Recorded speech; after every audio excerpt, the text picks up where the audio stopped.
Message చేశాడు, నాకు తెలిసిన ఒకే ఫ్యామిలీలో తండ్రి కొడుకు ఇద్దరు చనిపోయారు. ఇలా తెలిసి కొన్ని బ్రదర్, తెలియనివి చాలా ఉన్నాయి. చాలా మంది చనిపోయారు, బాడీలు ఎక్కడ పడితే అక్కడ ఉన్నాయి, వాటర్ లో కలిసిపోయాయి.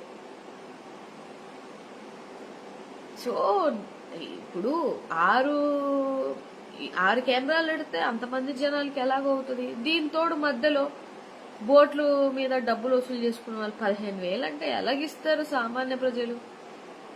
10,000 15,000 ఎక్కడి నుంచి వస్తాయి? వాళ్ళు ఇల్లు సర్వం కోల్పోయిన వాళ్ళు ఏ విధంగా డబ్బులు తీసుకొని వస్తారు? ఏ విధంగా డబ్బులు ఇస్తారు? వీళ్ళు ఏంటంటే శవాల మీద చిల్లర ఏలుకునే బ్యాచ్, అదో బ్యాచ్ ఉంటది. ఇంకా వాళ్ళ పని అంతే. ఇంకా వాళ్ళు చేసేది ఇది, వాళ్ళ ఆలోచన విధానాలు కూడా అట్లనే ఉంటాయి. గవర్నమెంట్ ఇది తప్పు అంటే తప్పు అయితే తప్పని చెప్పొద్దా? ప్రశ్నించొద్దా? అధికారులు పనిచేసే తీరులో లోపం అంటే లోపం అని చెప్పొద్దా? అలా చెప్పకూడదు. మరి మీరు చేసిన దానికి ఎవడి మీద రుద్దుతారు? మీరు ఎవరి మీద రుద్దుతారు? మీ లోపం అది. మీరే ఓపెన్ గా ఒప్పుకుంటున్నారు లోపమని. ఎక్కడ ఒప్పుకున్నారని మళ్ళీ నన్ను అడుగుతారండి. వీడియోస్ చూడండి, ఎక్కడ ఒప్పుకున్నారో ఒప్పుకోలేదో మీకే తెలుస్తుంది. నేనేం సొంత మాటలు మాట్లాడను. మరి ఒక ఇన్ఫర్మేషన్స్ నాకు మెసేజ్ పెట్టే వాళ్ళందరికీ చెప్తున్నాను ఏంటంటే, నేను సొంత మాటలు మాట్లాడను. మీ నోట్లో నుంచి వచ్చిన మాటల్ని తిరిగి మిమ్మల్ని ప్రశ్నిస్తాను. అది కరెక్ట్ కాదు కాబట్టి కరెక్ట్ కాదు అని చెప్తాను. నన్ను నువ్వేం చేసావు అని అడిగే వాళ్ళు మీరేం చేశారో మీరే ప్రశ్నించుకోండి. మీరేమి ఎరగబడుచారో చెప్పండి. అట్లీస్ట్ నాకు ఒక కన్సర్న్ ఉంది, అండ్ నేను అక్కడ చేసిన వాళ్ళకి నేను హెల్ప్ చేశానో లేదో అనేది నాకు తెలుసు. నేను మళ్ళీ ప్రత్యేకించి నేను చేశాను ఇది అని సినిమా బెళ్ళప్పుల్లాగా 4-5 ఫోటోలకి నేను బెళ్ళప్పులు చేయను. అది నాకు అలవాటు లేని విషయం.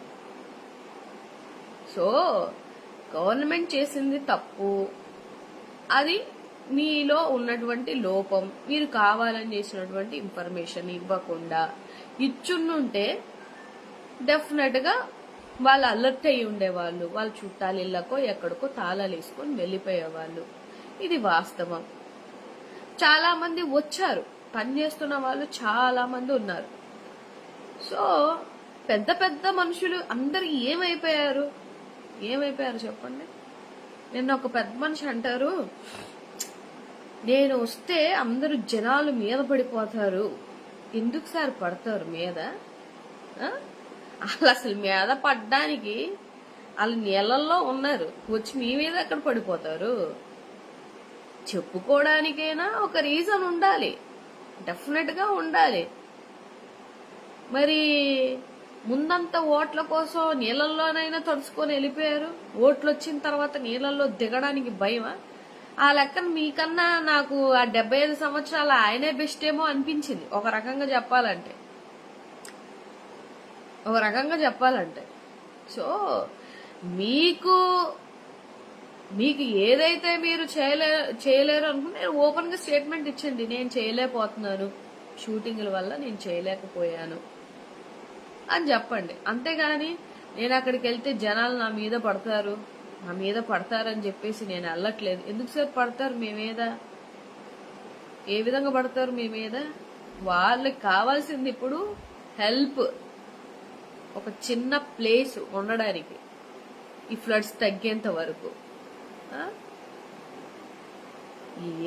ఏదో చెప్తారు, జనాలు వింటున్నాం కదా అని ఏమైనా మాట్లాడతారు. ఏదైనా కూడా ఓవరాల్ గా నాకు అర్థమైన విషయం ఏంటంటే, ఏదైనా ఓట్ల కోసం